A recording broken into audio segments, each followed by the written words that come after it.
Welcome to SoundBite, a low-carb, high-protein, bite-sized portion of that which makes America. Your hosts for this morsel of Americana are Christy and I and Laura Bynum. This week's SoundBite is about the vote. Can felons vote? No. Actually, it's a state-by-state case. Some can't. Yeah, did you know that? No. Some people can vote like after they've been incarcerated and served their time. 2 states, I think Vermont and Maine, you can actually vote while you're in prison. Wow. Isn't that interesting? Almost all of our presidents have been Protestant Christians. There's only one that has not been. Do you know who that is? John F. Kennedy. And he what? Catholic. Yes. Recently, they've been discussing postponing the election due to terrorist threats. What's your opinion about the current administration being able to postpone the presidential election? I believe that would be unconstitutional. Terrorists would win. I mean, they had elections over in Afghanistan, and they have it all over the world where there's constantly wars. What are the requirements to be president? A president must be 35 years old and have lived in the United States at least 14 years. They also have to be a native citizen of the United States. Or a woman. The first woman to run for president was Victoria Woodhull in 1782. Who is Victoria Woodhull? Well, according to her contemporaries, Victoria Woodhull was a woman 100 years ahead of her time. She advocated many things which we take for granted today: the 8-hour workday, graduated income tax, social welfare programs, and profit sharing. She believed that private matters of public figures should be just that. They should be private.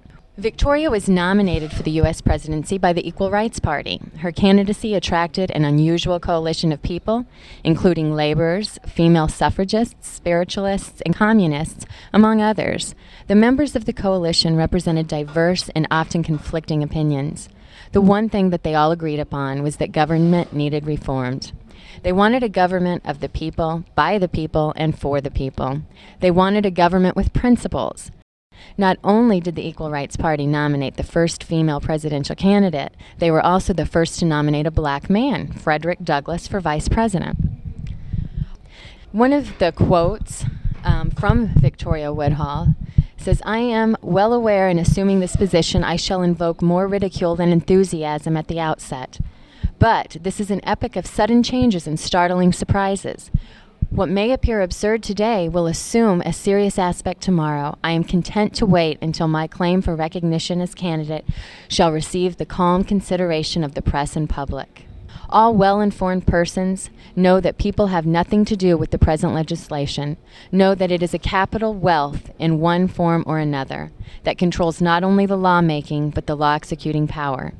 The people no longer require rings, lobbies, and cliques to attend to their business, and in adopting the referendum as one of the demanded reforms, they propose to wipe them out of existence."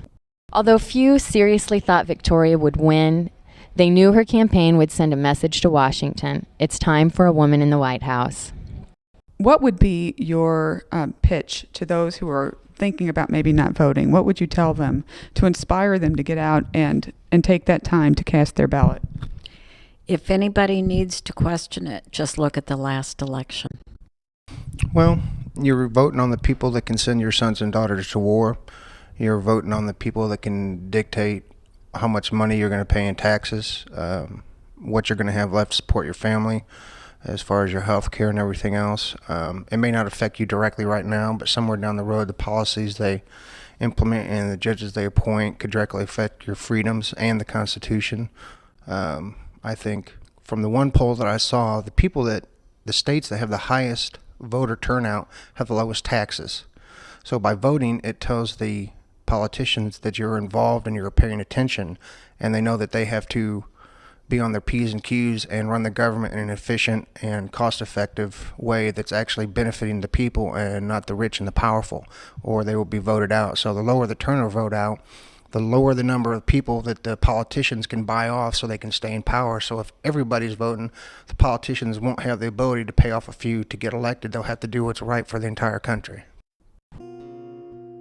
SoundBite was written and produced by Christy and Laura Bynum. Music by Kevin Elliott.